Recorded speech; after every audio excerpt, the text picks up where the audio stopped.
Welcome to the CHGO Fire Podcast, and a big shout out that right now we have our huge summer sale underway at ALLCITY.com. Every t-shirt is on sale, at least some, including this great Chicago Sky t-shirt, the Blue Skies t-shirt that I'm currently sporting. Some are up to 50% off, so be sure to check that out. Link is on all the CHGO socials and at ALLCITY.com.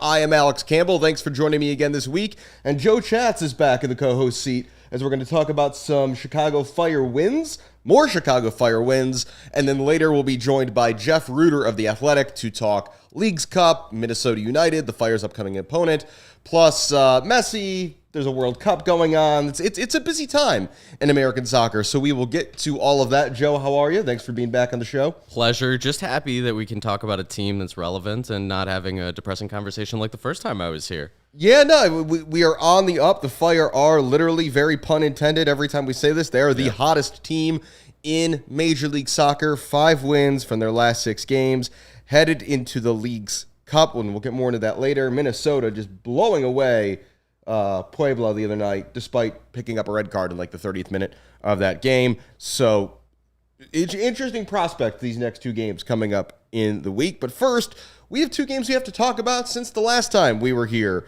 And obviously, I think, a lot of our listeners will be very familiar with the details of these games, but who doesn't enjoy talking about home victories? So we start with Chicago. I am on the wrong page. Chicago Fire 3, Montreal CF Montreal, Club de Foot. What are we calling them these days? 0. Club de Foot Montreal. Club de Foot Montreal 0. I hope you all enjoyed the Star Wars tweets. This was Star Wars night. I did my best trying to be relevant, and I think the Fire also helped by playing some good soccer and just creating opportunities for content. So that's all appreciated because wow, did this game start well. Yeah, it took a while. There was a bit of a delay. It didn't go till like 8:44 of a kickoff, but we got that full game in. 3 goals in 33 minutes. It was a lot of fun, and it happened real quick. And it was coming from everybody. I think what it was really, though, was Yurios Koutsias' coming out party, among other things. But Brian Gutierrez scored his first home goal. Shaqiri looked like Shaqiri. Just a fabulous team performance. July 12th. So it's been a little while, but it's really set the team up for some positive momentum going forward. Absolutely, and congratulations to all of you who decided to prioritize this game over the U.S. MNT playing Panama in the Gold Cup semifinals, because, God, that soccer was awful. But, yes, 9th minute, Guti gets his first goal of the season, which feels weird because he's played so well overall. This is his first goal also at Soldier Field ever. This was a long time coming, and even though Koutsias does a lot of the hard work on that goal, it's a great moment for Guti because I think everybody knows that it's something he deserved. He's the guy who gets the biggest cheer during the starting lineups now when the team comes out. He's the guy, he's from Chicago now, not from Berwyn. This team wants to sell him as that big marketable star, and he's slowly becoming it. He's still 20 years old, ladies and gentlemen. Please be patient with him. But that goal, the celebration, you see the way the team celebrated with him. It's a tap-in relatively. He's got the quality to do better, but it was a celebration for everybody. The stadium went bananas. I mean, scoring early is great, but when it's that young superstar that everyone's believing in, it's sensational. And credit to Koutsias as well for creating a lot of it along the sideline and just bodying off a defender. Big man. And that came from a Chris Brady long ball, kind of a random loose ball. Montreal hit a ball over the top. I forget which striker it was, tried to chase it down. Chris Brady gets there first and just puts his left foot through the ball. Yep. And then Koutsias kind of does the rest. And it was deja vu 2 minutes later. Yep. Koutsias does almost the exact same thing, beating a defender along the end line. I think we're starting to get the idea of what kind of player Yurios Koutsias is going to be. We'll talk about that in a second. Shaqiri kind of trips on the ball, but then Marin Haile-Selassie just slams it in. Montreal are standing there totally asleep. It's another goal for Marin Haile-Selassie, who has looked fantastic since his return from injury. But as we've kind of alluded here, Joe, I think the story of these first two goals is there's something repeatable here with getting Yurios Koutsias along the end line and drawing the attention of opposing defenders, creating a whole lot of room in the 18-yard box for everybody else. Yurios Koutsias is great if you don't ask him to play the ball in the air. That's the only thing at this point. He's 19. At this point, he cannot do. If you give him the ball one-on-one with a defender, he has the size, the strength, and the speed to get around them. And clearly with these goals has shown the wherewithal to be able to provide perfect service in and around the box. This goal for Haile Selassie, Shaqiri gets the assist because, as you said, he stumbled on it. There was a whole conversation in the press box about what to do because there was video of it, so you had to give it to Shaqiri. Koutsias laughed about it after the game. Very happy about that. Gave his first interview in English. Kudos to that young man. Very hard. He's learning English and Spanish at the same time. Is a Greek young man. Kudos to him. But very, very well-run team goal. And Marin Haile-Selassie, we seem to talk about it every time I'm here. I don't know how the Fire don't pick up the buy option at the end of the year. That seems like a real obvious one. Again, I think it's just going to all be a question of the Major League Soccer accounting, which, again, we'll talk about later, could have some changes coming to it based on what is going on in the Miami neck of the woods, because I'm not exactly sure how that math. Are there still woods in Miami, or did they cut them down? I mean, swamp, beach, quickly rising ocean, however you want to go with that. But yeah, Koutsias has looked really impressive. Also, that means Yurios Koutsias has done an interview in English in the United States before Lionel Messi has. Wow. So there's that. So he's ahead of the pace. But yeah, I think he kind of got cast as this, he's going to be the straight line speed merchant running behind, and he can do that. We saw him in his first couple appearances that he is capable of just kind of being that distractor, but clearly he's a weapon on the ball. That's something that's becoming very clear. Speaking of being a weapon on the ball, holy shit, Xherdan Shaqiri. I try not to swear too much on this show, but I think this is an occasion for it. 33rd minute, a nice little quick training ground free kick, and then Shaqiri just rainbows this ball into the top corner. MLS, the official league of free kick golazos, I think it's fair to say at this point. I think it's like a TikTok trend basically now that MLS just produces a near Puskas level goal every single match day. Here for it. And, part of the reason the Fire, Joe, have won 5 of 6 is Xherdan Shaqiri looks like Xherdan Shaqiri. And for him to do something like this, just the moment that gets everybody in the stands up off their feet, it's worth the price of admission. When the Fire signed Xherdan Shaqiri, these are the moments you're picturing him creating. It is, and it's only been aided by the development of everyone around him, and of course his health. He is so good on the ball. Get over the fact that he's not going to run the full 90 minutes. He's too talented. He's got too many miles on his legs. Sorry, not sorry. That's just what you got to deal with him. Having said that, you get these moments of brilliance every few games, but he will create 2 or 3 goal-scoring opportunities each match from very little. You see the way that team celebrated that goal, too. They love this guy. They do. He works out with the young guys. He warms up with the young guys. They know he needs to thrive for them to thrive. And if he's going to be scoring goals like that, shooting arrows off, celebrating at Soldier Field after people have had to wait an hour and a half for kickoff, there's nothing more you want in the summer in Chicago than having Xherdan Shaqiri finally being that guy that we've been waiting a year and a half for. Yeah, and it's hard to say what exactly has happened over this season. The first domino, for whatever reason, seems to have been the departure of Ezra Hendrickson, and then something between then and now has really kind of coalesced. I think there are some difficult discussions ahead about Frank Klopas, if he's going to stick around, or Shaqiri's got 1 year left on his contract. How do you approach that? Now, I think the Fire's offseason, if they kind of stay in this vein of good enough to make the playoffs but not elite, I think there are some interesting questions to be had. Obviously, we've got the Leagues Cup break. There's a lot of away games. There's a lot of season to go. So it's really hard to draw too many conclusions right now, but games like this,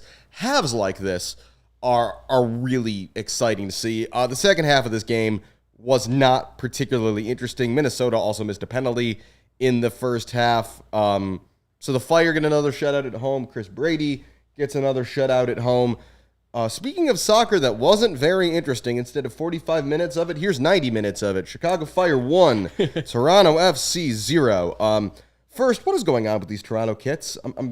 Most MLS teams don't get a third kit, and my personal theory is they just released this because their entire club right now is just a train wreck, and so this was a way to create attention around literally anything else. Your Italian superstars are threatening to leave. You don't have a manager. You're about to be in last place because Miami's not going to stay down there. It's a mess in Toronto right now. Making me feel great about every team I support because it is not Toronto. Mm-hmm. You got to assume that was a marketing decision. You'd think you'd sell some Bernardeschi's and some Insigne jerseys. I hope it works out well for them. At this point with the MLS Next Pro jerseys, some of them look really good that you might as well just have that as your third kit. I know the Fire, they have some like nice angles on the numbers and letters. Toronto, I think if I remember, it's a bright red one like they like normally having. So you might as well just do that to have a rollout, and it gives you some Apple TV exposure. But yeah, good for Toronto on having that third kit because it distracts them from a dreadful team. Yeah, I mean, and obviously the Fire, on anytime kit discussion comes up around the Fire, yes, red kit's probably coming back next year, and then I would like to lobby for the Chicago flag themed alternate third kit to be a thing again. There was a nice run in like the late aughts, early 2010s of that. I would like those to come back. So, but again, let's get back to the red home kits first, and then we can move on. So yeah, this game wasn't very fun. Chicago Fire alumni Sean Johnson made some nice saves in the first half for Toronto. But we can just kind of skip to the end of this one, and that is in the 90th minute, Kasper Schmeichel, who'd been on the field for all of 5 minutes, gets the game-winning goal, a great assist from Miguel Navarro. Man, does he continue to play real well. Good work from Brian Gutierrez in the build-up. This is a perfect example of it does not matter how you win this game, it just matters that you win this game. These were the games they lost the last year and a half under Ezra Hendrickson, who we all liked. Let's get this out of the way. We're not criticizing him as a man, just a bad. It didn't work out as well. Yeah. Didn't work out well. Oh, well. So now that this has been coming along, these are the games we would have lost. They get the win. And Shabilko, that was a weird week to say for Kasper, going from buying pretzels in the stands after being a healthy scratch against Montreal. There was some stuff on Instagram, whatever. Everything seems to be fine now. Winning heals everything. But it was a great play by Gutierrez. He's doing exactly what the team has been wanting him to do in that pass to assist, just trusting his instincts. He just a little dumb off pass to Miguel Navarro making a run down the left side. And as you said, Miguel Navarro, outstanding at the left wing back position over the last 3 matches. Kudos to him. It was a perfect feed. Feeds from the wing back position have been lacking from the Fire, and I think it would be one thing that if they could really get down pat, I mean, we're seeing what it could do. And Kasper Schmeichel, this is what he's here for. If you're going to get him in 10, 15-minute spurts, just be in the middle, be a nuisance, and drag some defenders. It's also great to see the Fighters go for a game like this late. Like, you had both Kai Kamara and Kasper Schmeichel on the field together, a thing that absolutely never happens. Guti's out there, Shaq is out there. It's like, okay, just put the big dudes up front, cross some balls into the box, see what happens. And so it's just great to see. Again, I don't know if this is a game the Fire would have lost. It's certainly a game the Fire draws 0-0 in a lot of previous iterations. So to see Klopas just throw guys out there and be like, we're going to risk losing to win because, one, we're not scared of this Toronto team. They haven't done anything for 85 minutes. I'm not really worried about them scoring here, and that was a valid, I think, approach to this from Frank Klopas. Mm-hmm. Just throw all the attacking dudes out there and just see what happens. It gets you a winning goal, and this takes the Fire now. They're 8th place in the Eastern Conference standings. They're in the top half of the Eastern Conference for the first time all season. 5 wins from 6. Going into this League's Cup break, I mean, the vibes are good. So I guess there's 2 ways to look at this. One, from a narrow view, which is Fire playing very well recently, going into this other competition so they can have some momentum to maybe make a run in said other competition. And then the other view is if I had given you 8th place at the League's Cup break on day 1 of the season, your reaction would have been what? Sweet. Sweet. This is awesome. We're the Fire in a playoff position. Who cares? It doesn't matter as long as you're here. It's going back to that first time I was here. Said you can get to the playoffs. It's gonna take a while, but you can get there.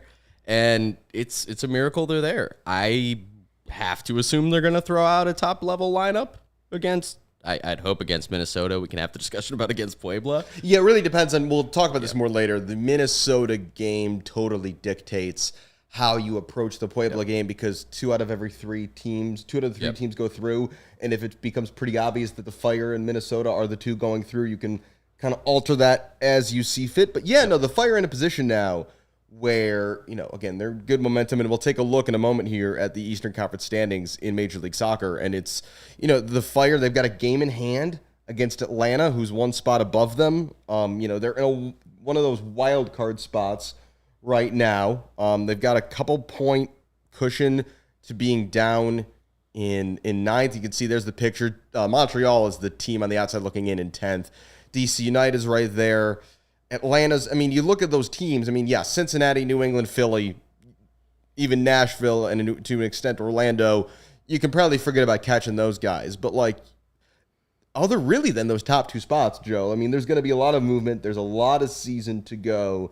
And again, there's absolutely no reason, even without further strengthening, which we're not really anticipating from the Fire for a multitude of reasons, this team as constructed is good enough to be a lower half of the playoff picture team.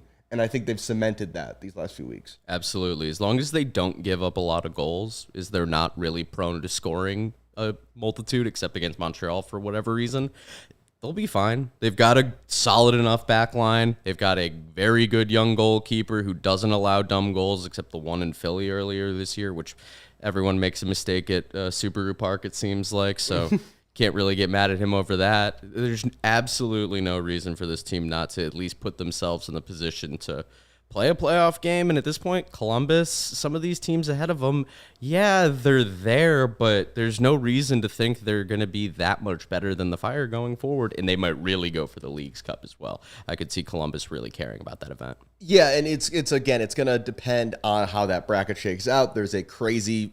I sketched out what I think is going to happen, and there's a possibility of the Fire hosting Chivas Guadalajara in the round of 16, the Valko Panovic's Chivas Guadalajara. So I'm personally rooting for that outcome for a whole bunch of reasons. But before we move on to League's Cup and other things, a couple of things. First, if you're watching on YouTube, you saw a moment ago, CHGOlocker.com. Huge summer sale going on now through Sunday. Be sure to check that out. And CHGO Fire is also brought to you by Shady Rays. Take on the sun with gear built to last.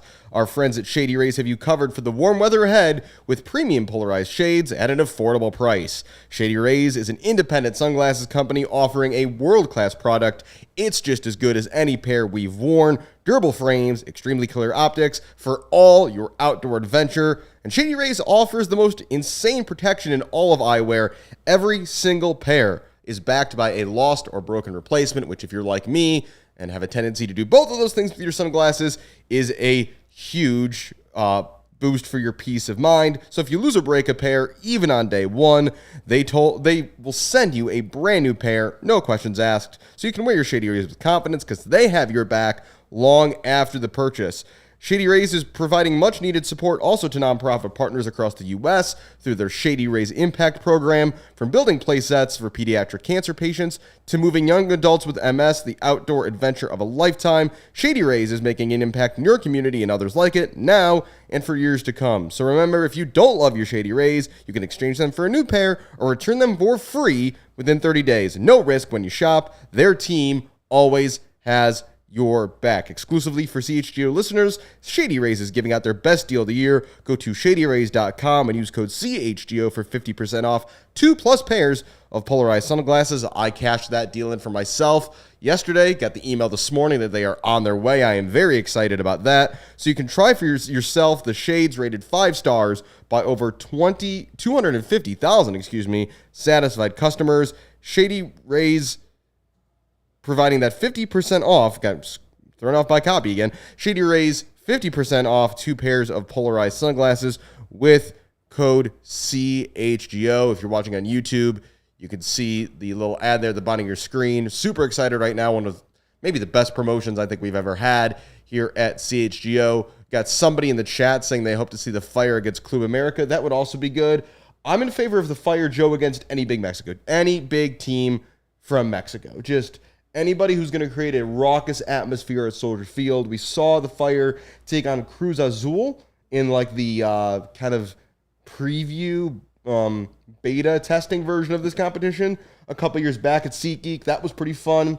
I imagine that it's going to be kind of a similar atmosphere against Puebla next week for the Fire, but the idea of a Chivas or an America or a Tigres coming into Soldier Field, like, again, I think that's really what Major League Soccer wants to see. That's really what kind of the hope for this competition is. How much do you want to walk through the parking lots pre-match of that? It's going to be an absolute soccer party.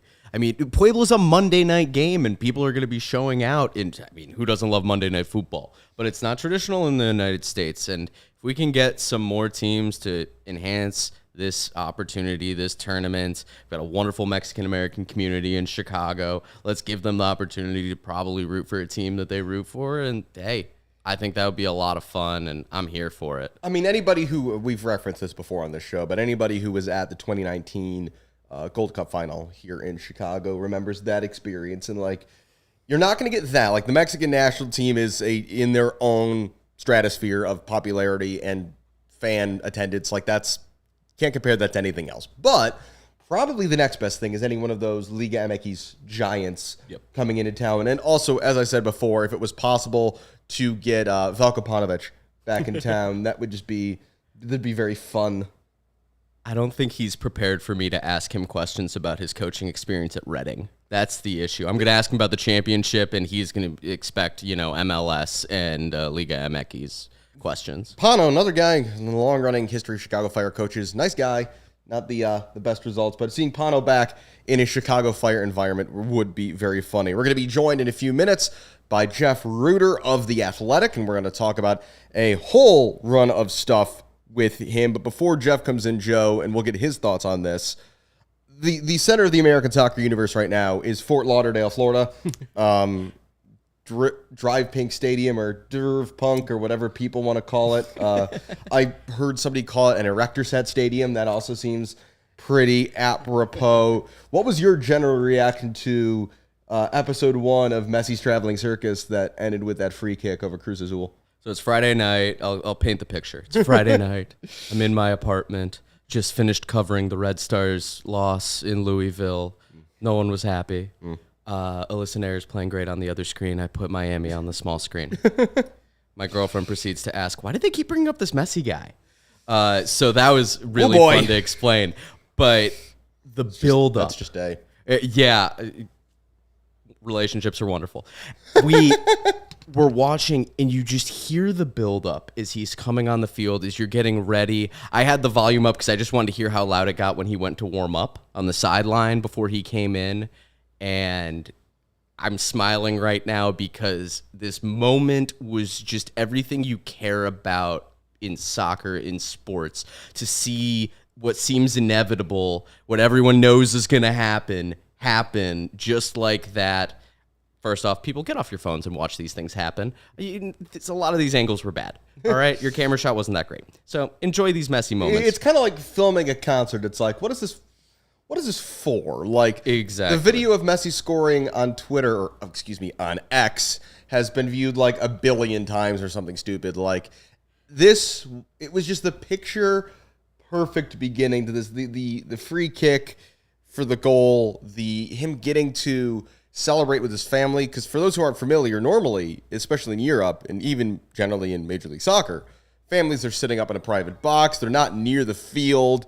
They're kind of removed from everything. So for Messi to be able to run over and just hug his kids, hug his wife, and then, of course, in the background of that is, Serena Williams and Kim Kardashian and LeBron James. Well, I thought LeBron was going to go hug him. Yeah, I mean, it was absolutely crazy. So We'll talk more about that in a minute because I believe we are ready to bring in Jeff Rueter of The Athletic live from the beautiful city of St. Paul, Minnesota. There he is. Jeff, thank you so much for the time. Welcome to CHGO Fire. Glad to have you. Yeah, I look at you just like remembering your training on I'm in St. Paul. I'm not in Minneapolis. Thank you very much. Appreciate it. Absolutely. Absolutely. Jeff is a staff writer for The Athletic covering North American soccer. You should be following his work on all sorts of things, MLS or more recently the Women's World Cup, and of course Messi, because everybody has to cover Messi right now, and we will get more to that in a moment. But Jeff, I think we want to start with you on like big picture stuff. We want to talk Leagues Cup as somebody who's got a national view kind of just the landscape of American soccer. Yeah. Especially trying to explain it to those who aren't super familiar with what this tournament is. How do you kind of explain it to people beyond this was an opportunity for MLS and Liga MX to make a whole bunch of money and get a whole bunch of games on TV? From your perspective, what's kind of in this? What's in it for the leagues? Yeah, it's money. I mean, like, look, you can't pretend it's anything else. It's not like FIFA, CONCACAF, U.S. Soccer are creating new competitions, out of the goodness of their hearts and the desire to see new sporting merit. Like, at the end of the day, it's all a business, right? And what they saw was that there was increased interest in Major League Soccer among Mexican soccer fans, and there is steadily continuing to be great interest in Liga MX among American soccer fans. And so the idea is let's get these two leagues together and let's find a time where we can get them to play against each other. The last CBA, it was one of the more quiet talking points, was that there's going to be a mid-season break now, a regular season break where you do have time off. Now, I don't think that it's really a break if you're playing another tournament. So a bit screwy to me that this qualifies. But at the same point, the idea is that you are shifting the balance of power so that now you have teams from the United States and Canada and teams from Mexico who are going to have split monopoly over CONCACAF Champions Cup, which used to be the Champions League, of course, spots. Because now there are qualification spots that are purely tied to this competition that teams from Costa Rica can't have access to, teams from the Canadian Premier League can't have access to, Guatemala, you name it. It is specifically to continue to grow the footprint of Major League Soccer and Liga MX, who they see as their two best leagues and their two best competitors, so why not skew it? I don't think it's necessarily the most sporting way to do it. I don't think that there's much that you can claim is very sporting about this in general, if I'm being completely honest with you. But it's a competition that's going on right now. It basically is just the month of Messi. I think that it absolutely cannibalizes the interest in his debut in the regular season against Charlotte in August, because now everyone will have seen him play at least 3 times or 2, 3, 4 times, probably. I don't get it. I got to be completely honest with you. I struggle to come up with a justification on this one, which isn't a great selling point, but I'm not here to sell it. I'm just here to call it what it is. Yeah, I mean, I think there was a lot of that. The last week of American soccer on television has featured a lot of why did you schedule this thing when you scheduled it moments, like Messi's debut intersecting with the U.S. women's national team playing their first World Cup game, the NWSL playing games during U.S. women's national team World Cup games. I will never understand that one, but yeah, I think, Messi starting in Charlotte won't be too bad because that'll be a big crowd, it's a big stadium. They'll all show up for it. But yeah, to your point about the sporting merits, it's, you got groups of 3, two teams from each group are getting out. So yeah, the only people getting a real break are the teams who play real bad. Can I just point out, sorry, the amount of sporting merit we're talking about here, just to drive this home to viewers. Yeah. Groups are called East 1, 2, 3, 4 Central. Like they didn't even try to name these groups, because you're looking at the bracket and you're like, okay, so I write for The Athletic. We cover a lot of Lionel Messi. Everyone knows this these days, right? Yes. And one of the pieces that I wrote was, how could Messi possibly win a trophy in 2023? And basically, there are 2 avenues for him to do it. One, you win 2 games in the U.S. Open Cup. You beat FC Cincinnati. It would be an upset, but you pull it off. Then you have the Houston Dynamo and Real Salt Lake. I think I would like Messi and Busquets against either of those. So You get past Cincinnati, that's a trophy, right? And then, or then it's 1 game away from a trophy. They no guarantees. They'll give it to him. Yeah. He could get hurt. We have no idea. The Leagues Cup, they didn't even try. You look at the bracket, and it is like the second place team from East 3 against the first place team from East 4. And it's like, okay, well, letters exist, numbers exist, Roman numerals exist, cities that are hosting these. You could call it the group of St. Paul if you're playing there, Fort Lauderdale, whatever the case is. You could do so much. Come up with animals. I don't know anything, literally anything, except for this whole like, it's a U8 tournament. We really didn't try. It doesn't matter. You're not going to be talking about who's going to advance from Group East 4 with your friends. So it makes it very difficult to cover this tournament with seriousness. I've got to be completely honest with you.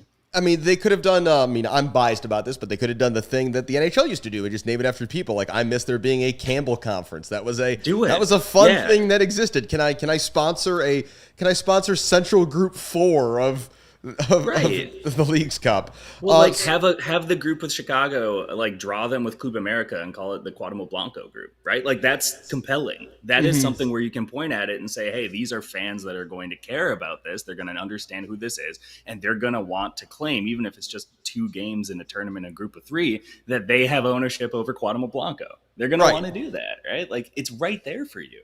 And instead they're going with whatever. Yeah, this very much feels like we're fast forwarding to the knockout stage of this tournament. It especially feels that way after the team in your hometown went out and hung 4 goals on Puebla the other night, despite being down a man. Obviously, Emmanuel Reynoso with a ridiculous free kick. There's now a debate of what was the best Argentine free kick in the first 2 days of Leagues Cup play. I know you're not directly on the Minnesota beat anymore, but what was kind of your big takeaway as our listeners are looking forward to this game on Thursday night? Can they really take anything away from that demolition, or are Puebla just going to be a pretty clear class below in this group? That's correct. I mean, they're in last place right now in the Liga MX table. They allowed 7 goals in their first 3 games of the ongoing season before they hit break, so they weren't in a good run of form to begin with. Against Minnesota, they rolled out their squad goalkeeper. So a guy who made his debut out of the academy in 2012 and has played 18 times for them over the last decade. So they're not showing up to win this thing. And that's fine. Like, not every team really can do that. And there's got to be other considerations at play. If you're doing that poorly in the regular season, like, you might want to just consolidate, focus on that, and get guys who might be needed to make that rise up the table their minutes so that they're actually able to shine. It's honestly kind of the thing that you would expect a lot of MLS teams to do that are kind of on the fringes of the playoffs, is maybe we're not going to go out and win this thing because the only thing that we're playing for here is one of like 3 or 4 Champions League spots. So maybe instead what we're doing is we're getting the guy who's kind of our rotational central midfielder that we just signed in the offseason and hasn't gotten a good run out. Let's just give him 2 or 3 starts and let's see how this goes, and maybe he'll be better for it, right? So that's kind of Puebla in a nutshell. For Minnesota, I mean, they've been finally working with a functioning attack for the first time since 2018. Teemu Pukki. Oh man, Teemu Pukki, huge. That, man. And like there's viable questions that were asked by myself and others after his last season at Norwich, when his scoring went down and his XG per shot went down, so he's forcing it a little bit more. But the thing that he likes to do is run downhill onto a ball beyond a back line and then cut in onto either foot to find his angle and try to put it past the goalkeeper, right? And that is something that Emmanuel Reynoso loves to dish. He loves a through ball beyond the back line. And so he has found kind of his perfect facilitator. England doesn't really play any of the top 2 divisions, Premier League or Championship, don't really play with number 10s anymore. It's a lot of wingers who are doing some of that work, or 2 number 8s, whatever the case is. And so then when you have a true number 10 who's actually just, his whole job is to feed you the ball that you want, it's a luxury that Pukki hasn't had in years. So that is prolific. And then you have the team's leading scorer from the wing, Bongi Longwane, South Africa international. He got another couple against Puebla as well. So then he is able to be that kind of fiery option on the wing, no pun intended, who offers something different. And then you've just got kind of a rotation of other guys who can fill the spot up front. Midfield is their biggest weakness right now. Will Trapp has looked very bad this season. He's making a lot of bad decisions. He's forcing passes in the defensive half that cause turnovers in dangerous areas. Goalkeeping, Dane St. Clair has kind of been in split minds right now between being Canada's place holding number 1 while Maxime Crepeau recovers. And the defense is still kind of a work in progress. Michael Boxall will probably miss this next game due to a red card for a kidney punch which is very ill-advised. But maybe he didn't want to play in the League's Cup either. I mean, you've heard me talk about it. Maybe I would be out there trying to punch kidneys or something just to get out of it. Yeah. So there will be a team that is going to be looking to win 3-2 against the Chicago Fire. That's basically what their approach is going to be. They're going to have to kind of sacrifice some of that defensive solidity because they just don't have it on the roster right now. And instead, they're probably going to play with 2 left-footed center backs, just a heads up. So it's interesting. Yeah, Pookie just felt like a good, like the vibe of that signing just feels right. It's like, if there's a place in Major League Soccer that's most like Scandinavia, I guess it's Minnesota. Right. And then briefly before we move on to other things, I do want to bring up, you mentioned Emmanuel Reynoso. He is the star player on this team. The free kick is kind of just like, that's the sort of thing he just kind of does. Yeah. This season started very awkwardly for Minnesota United with him just being totally AWOL. And, the full details of that have really never been cleared up. But does it seem like that's all kind of water under the bridge from your perspective at this point that, he's back, he's playing back at his best level, and, Adrian Heath just is happy to have him on the field, and as long as he's on the field, he's going to be a dominant player? Yeah, it's a big part of it. I think that it becomes abundantly clear when you see a player like that celebrate a free kick like that by running to the coaching staff to hug them. That's a guy who's like, he was going through some personal stuff that had nothing to do with wanting to leave the team, right? You don't go and do that and make it like an absolute dummy of yourself if the coach just like tries to give you a fist bump and send you back on your way, right? That looks terrible. That looks even worse. So, it is something that you only do if you have the trust of the coaching staff, if you've had the conversations to feel you're in the good graces again. And look, it's half a season. It obviously wasn't good. He wasn't paid for it during that time due to the suspension Major League Soccer put upon him for not showing up for preseason. So it's not like the team is any worse for it necessarily financially, but those questions will still need to be answered. They're things I'm still working to get the full story on, but I think it's just not time yet. But the reality is that this is a guy who's finally kind of found his freedom. And this is the most he's looked to be enjoying his soccer since that run to the Western Conference Final in 2020. Just a very, very different kind of player right now. Someone who's playing freely. He's not trying to force things. He's willing to take shots. There's no player in Major League Soccer who's averaged more combined shots on target and chances created for his teammates per 90 since he returned at the start of June. So if he had started in this form at the beginning of the season, we would be talking about him alongside Hani Mukhtar for MVP. And because he missed half a season, he should not and will not be in that conversation. I promise you that. But he is definitely someone to be watching for in this tournament and for the rest of the season, and is someone who could really make Minnesota be one of those dangerous teams where, because they underperformed the first half of the season, but they qualify as a 5 seed, let's say, they would be the team that 4 seeds, 3 seeds would never want to face in the first round. Absolutely, especially not with that attacking talent. A reminder that the Fire face Minnesota at Allianz Field in St. Paul on Thursday night. And then Monday, the Fire are at home in Bridgeview at SeatGeek Stadium against Puebla. Okay, other stuff while we have Jeff here because he's been very busy on other things. Joe, what do you got for Jeff on Messi? Hi, Jeff. Joe Chatz. Big fan of your work. Hey, thank you. Yeah, but first time, long time. My pleasure. Curious, maybe not the day to ask. Do we have any reporting on what LeBron James said to Messi, or if Messi even really took in what LeBron James said is English isn't his first language? Yeah, no, but we're learning quick that Messi knows more English than we thought. Oh, yeah. He doesn't. There's a great video going around the internet of him dodging English like over the last 3 years. Like, it's been widely reported he's been learning, and like now his kids are going to pick it up pretty quick, so he can only hide this for so long. Eventually he is going to have to reveal that he speaks more than he'd like us to believe. And the tell always is when it's one thing if you say yes, and you're speaking formal, right? Like, I have a 150-day streak on Duolingo. My Spanish would be very much what I'm supposed to be saying, right? Like, it's not how people talk, right? The idea then that he is answering stuff with "of course" instead of "yes" means that you have a grasp on it. Like, that is something where, like, we don't talk about plod the course, tread the course. This is not something that he would have picked up on accidentally, right? So he does have more of that conversational English. What would he have said to LeBron? I don't know. I mean, maybe LeBron is trying to also speak Spanish, and maybe they're having the most awkward Spanglish conversation you've ever seen in a hug, right? Like, unfortunately, the cameras, Messi was obscuring LeBron's lips, so we can't have like the lip readers try to get a sense of what he was saying. But yeah, it really did look like Messi was just kind of standing there like, okay, yeah, all right. Let me ask you then, what else should American soccer fans understand about these other signings that Inter Miami is getting? Like Busquets and Jordi Alba are no scrubs. They're international superstars of their own right. Yeah, you're gonna need Gregory and Jean Mota to do a ton of running. There's another midfielder that from Paraguay that they're looking to sign, Diego Lopez, I believe his name is, who's also gonna have to do a lot of running around Busquets. But Busquets is gonna be able to settle the ball, pick his pass, and set up chances from deep like no player MLS has had since like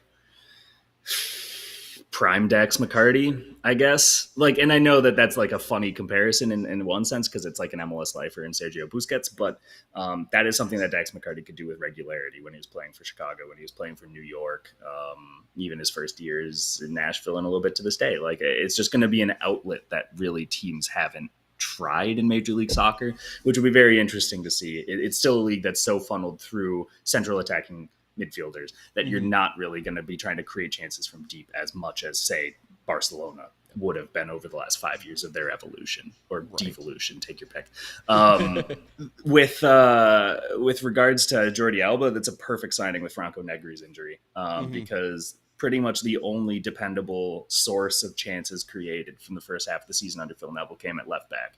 And when he tore his ACL, it helped justify signing an upgrade at that position a lot, because otherwise it would have been really messy. You would have had to try to force Negri onto the I didn't even try. It just forces itself. Yes. Man, he's everywhere, isn't he? But like it would have forced the issue. You would have had to play with two left-footed players on the left. You would have needed to have either Negri or Alba moonlighting as that left midfielder, left winger, and that's neither of their game. So it works out really well for them. I think that's a good pickup. It'll be very interesting to see how MLS justifies letting them sign all these guys. That is something that we are still working on reporting out. Yeah, I was gonna say, because right now, and I noticed this yesterday, the official league roster for Inter Miami has 5 designated players on it. So it's currently Messi, Busquets, Leonardo Campagna. Those are allegedly supposed to be the 3 now. But then Gregory and Joseph Martinez were also DPs / have been DPs and are maybe just magically not going to be DPs anymore? We have an answer on one, and that is that Joseph Martinez's contract buyout with Atlanta took care of all but the $1.5-ish million necessary to make him a TAM player. God, yeah, because 1.6 and something like 1.621 something like that. Yeah. It's once you get to the tens of thousands, it's and then also you got Jordi Alba, you got Iniesta maybe, which seems like it's probably where that international slot they acquired from San Jose is going. The Luis Suarez thing is hilarious because he tried to retire and Gremio told him, no, we know you're just going to unretire tomorrow and sign for Miami. You can't do that. So I think the reporting is going to be interesting to follow, and I look forward to you and Paul Tenorio and everybody else over at the Athletic, what you guys come up with, because I think this offseason is going to be really interesting because from a Fire perspective, this is one of the teams that's got an owner who's going to want to ask the question of, if I can spend more money, I would like to do that. And so, you know, I'm sure the likes of Chicago, LAFC, Atlanta, NYCFC, are going to be having those conversations. So we look forward to seeing all your guys continuing work on that topic. We're going to get you out of here soon, Jeff. We appreciate you taking the time out of your day. But first, you are also currently supplying some World Cup coverage from the 17-hour time difference that we are all currently somehow dealing with. Meg Lenahan of The Athletic being, of course, the focal point of all that great work. 2 questions for you before we get you out of here. The first one is, there's been a lot of weirdly reactionary negative takes, in my opinion, about the U.S. beating Vietnam 3-0. Like, it wasn't the prettiest game, but it's a 3-0 win. Other than Sophia Smith is amazing, which those of us who follow this team knew, and now much more of the world knows. Anything else really sticking with you from that game as we look ahead to the Netherlands matchup tomorrow night? Yeah, you can't win every World Cup opener 13-0. It's not going to happen. And the growth of women's international soccer means that, like, those teams that are going to get, like, Morocco making their debut against Germany lost 6-0. And that's not good, but it's 6. It's not 13, right? And so yeah, and that was with 2 own goals and an XG of like 2.5. Exactly. Like Germany played out of their minds, and you scored on yourself twice. Like right. That's worse than it looked. It's way worse. Yeah, it's way like that score line is one where it's like actually you played a little better than 6. It's maybe a 4, but at the same point, it's that's the reality of it. And I think that if you see this on the men's side too, but I think that people like reacting more strongly to women's soccer for intrinsic reasons that only Sigmund Freud can get into. But the reality of it is that you need to reset expectations. Like you generally need to. You can't, if you only tune in every 4 years, you're not an expert on this. Man, has it been a week for people who don't watch soccer having takes about soccer. Women's World Cup and Messi together is just like this awful perfect storm of just all sorts of bad soccer takes coming from all sorts of places. And look, we don't want to like gatekeep entirely. No. You want people to get into it. You want people to be able to look, when I started writing about Major League Soccer in 2015, I probably had some really terrible takes, like Johan Venegas for breakout player of the year level takes, right? And that's fine. Like take your lumps, learn from it, realize what you're covering, and then you grow into it, or what you're following or what you're watching, all these sorts of things too, right? Like you make the same mistakes if you just get into the Premier League for the first time or the Bundesliga, or you want to go with Serie A and you pick Lazio and you pick the only fascist club left in existence in a major league, right? Like things like this happen, right? They do happen. So you need to give some grace on that front. It's when you get into the poll of like only 5 players saying the national anthem of the 11. Are they traitors? And then you like, okay, well, let's check the footage of the Men's World Cup half a year ago now. Oh my God, it's already been half a year. The 2 players per lineup sing. 3, Italy always sings because Gigi Buffon wouldn't let them not, but they don't qualify for World Cups anymore. So we fought that this battle was fought years ago, and it's like you really need to find better things to do with your time if you're parachuting in every 4 years to complain about Megan Rapinoe. I mean, at least the next time around, Megan Rapinoe will be. I mean, she's had an illustrious career, but they'll have to find something else to complain about. And then finally, you mentioned Germany, but outside of the U.S., what performances stayed with you the most? Is it the Germans? Is it Brazil having a lot of fun? Is it Haiti barely losing to England? Yeah, it's Jamaica. Because that's a team that I had really. Thank you. Yeah, that's a team. I'm a Shayna Matthews stan on the Red Stars beat, so we're big Jamaica people here. That's great. Good. Like it's a fun time for Jamaica. Jamaica, like it's a hard done call on Bunny Shaw. We'll see if it looks like it's going to get appealed. We'll see if they're able to get it overturned in time for the second group stage game. But it over the last 4 years, they've still had continued issues with their federation. They've had continued issues with players' treatment and how they're being able to train and their readiness for this tournament. And yet they can go play against France and hold them to a draw. Like that just kind of that's proof of concept at that point. Like, yeah, there's impressive performances. I wouldn't say the US's performance was one of the most impressive of the round, but it definitely was what they needed to do. They showed that they can still win ugly by multiple goals against teams in a low block. Like that's good. That's something that I don't know if a Jill Ellis team was always equipped to do, for example.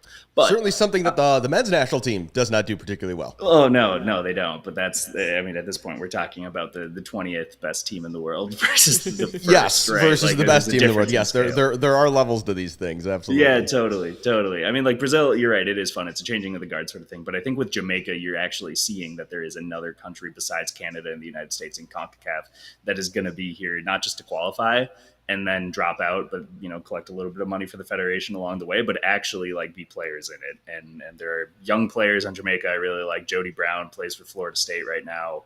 Great player, like fun winger, good outlet for Bunny. So like that's the kind of player that you want to look at and track the development, because now you're also getting into a question of these players who play in American colleges. There's a ton of them for the Philippines, of course. There's a ton of them for a lot of other countries, South Korea.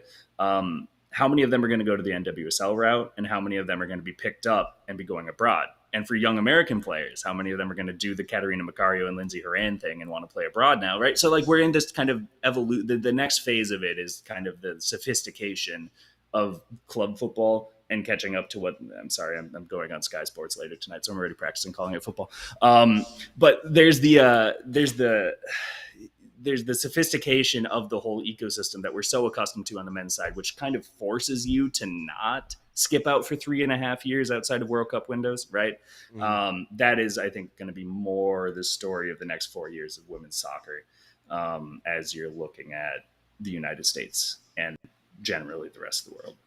And another thing to watch with Jamaica is if their women's team follows in the footsteps of their men's team with really trying to exploit the England inefficiency, which may be a bit more noticeable there because I know it's a big topic in the UK. While their men's team is very diverse, there is, I believe, 2 women of color on the England roster, maybe one. I mean, it's Lauren James is the only one I can think of off the top of my head, and because Nikita Paris kind of flamed out and really isn't a factor anymore. So yeah, I mean, there's something there where there's probably, much like your Mikel Antonios and your Leon Baileys, there's probably a handful of women around that would be interested in strengthening the pool of that Jamaica team for sure. Would be for sure, but the flip side is, have they actually been able to play in their childhood? Because so many of these, like, it is either you had privileged access to get into these academies that actually did start women's teams, as nascent as they were, or you had privileged access and money where your family was actually just letting you play the footy, even though it wasn't like commonplace in England for young women at the time, right? Like, it might take 10, 15 years, but I completely agree with you. Like, if England continues on its kind of lily white trajectory, like, at a certain point, there are other ballers in the country. Like, they're going to find their avenues, and it might be Jamaica, it might be Alana Cook choosing to represent the United States over England, for example, another woman of color. So yeah, I think it's a sharp take. We'll see what Jamaica can do. We'll see how big that player pool is, because it's just so unknown at this point. The scale of that, unless you really follow FAWSL. So it'll be really interesting to see. But it's I think that in general, when we talk about impressive performances and we talk about teams that I would say are a favorite, I'm not really as worried about England as I was 4 years ago. No, England, France are going to go into that game against Brazil without a clear attacking plan and potentially without Wendy Renard. And so those are some very consequential games. Brazil against France and Panama against Jamaica, a must-win for the Jamaicans if they're going to go on a fairy tale run. So much, though, to follow from the Women's World Cup, from the world of Messi. Jeff and everybody over at The Athletic has you covered on that. You can follow Jeff on X, I guess we're calling it now, at Jeff. Yeah, I know. It's another conversation for another day. Before that sucks. The first time I had to follow me on Twitter at Jeff Rueter, whatever. The first time that I had reloaded, or I think I clicked off. So basically, I have like my personal email, my work email, and my Twitter has like 3 tabs that are always open on one window, right? And the first time I accidentally clicked off my Twitter feed and just went to an account just to see, and suddenly the whole thing changed and the bird was gone, and it was just like, oh man, this is worse. Yeah, it's so much worse. It is, but hopefully, you know what? There's still a great place to find work like yours and a lot of other people. So, or you could just go directly to theathletic.com and find what Jeff is up to. Jeff, thank you so much for the time. We really appreciate it. Enjoy the rest of this Messi and World Cup experience, and I'm sure you'll be watching like we will on Thursday night to see what the Fire and the Loons make of each other. Awesome. Keep up the good work, guys. Thank you, Jeff. Thanks, Jeff. And that is going to do it on our end as well for this episode of CHGO Fire. Ran a little longer than usual, but I think that was worth it. I'd say. Got a couple Fire wins discussed. Got a lot of content in. Again, Fire are at Minnesota on Thursday. They are home against Puebla next Monday. After that, we have no idea. So by the next time we talk to you, we will have an idea. The Fire actually might have played another game by then already. I'm not honestly even sure because they're starting kind of late. So just keep an eye on it. We'll see how the Fire do. They should get out of their group, and then we can take a look at the League Cup bracket and decide whether it is worth dreaming about the Fire maybe lifting a trophy in 2023. Joe Chatz, thank you very much for being here as always. Much appreciated. Thanks for having me, Alex. Always a pleasure. I am Alex Campbell. I will talk to you in 2 weeks. This has been CHGO Fire, and we'll see you next time.